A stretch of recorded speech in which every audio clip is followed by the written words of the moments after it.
At ito na nga ang buong kwento ng aking pagkakarpentero for today's video. Double walling challenge dahil sa totoo lang, hindi ko po talaga alam kung paano ko ito sisimulan. Pero kapag gusto mo talagang gawin, ay marami naman talagang paraan. Kailangan mo lang talaga na meron kang sipag, tiyaga, diskarte at determinasyon para magawa mo ang mga gusto mong gawin. O diba? Meron pala ako niyan. Pero mga 1/4 lang. Pasalamat lang din talaga ako at pinanganak ako na may malaking braso. Dahil kung hindi ay paniguradong lalagnatin ako pagkatapos nito.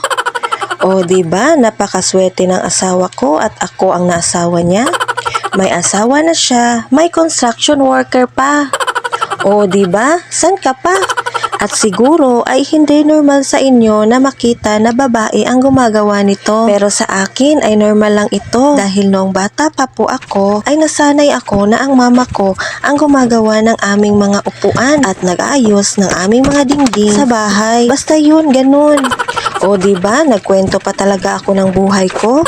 Kaya panoorin nyo na lang hanggang sa huli itong buong video ko. Dahil minsan ay nauubusan talaga ako ng sasabihin kapag nagvo-voice over ako.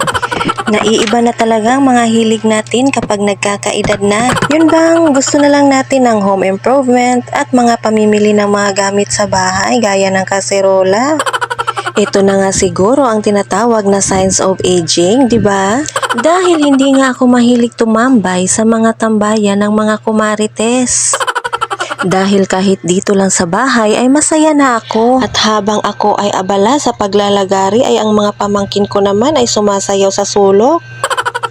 O diba, parang tugtog lang daw sa TikTok ang tunog ng lagari.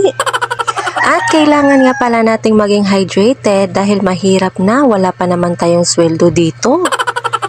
O diba, ang daming taba na natunaw ko dito sa ginagawa ko. Dahil nagkakaedad na nga tayo, kaya kailangan igalaw-galaw din natin ang katawan natin. Para kahit papano ay maging healthy naman tayo. O diba, may alam pa pala ako sa mga healthy tip kahit papaano. Nakailang tagay na din ako ng tubig dyan, pero hindi pa rin ako natapos-tapos. Ang pahinga ko nga pala dyan ay ang pag-inom ko lang ng tubig. O diba, ako na talaga.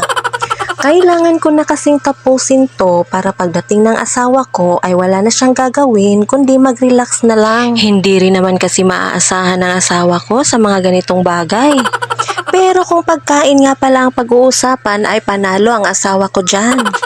Hindi kasi yan nagtitipid pag pagkain ang pinag-uusapan. O diba, kita naman sa katawan? Dahil tuwing uuwi nga yan ng bahay ay hindi mangyayaring walang dalang pagkain yan. Pero okay nga rin lang dahil pagkain naman ang pinagkakaabalahan. Hindi nga pala mabisyo itong asawa ko kaya ang swerte ko din.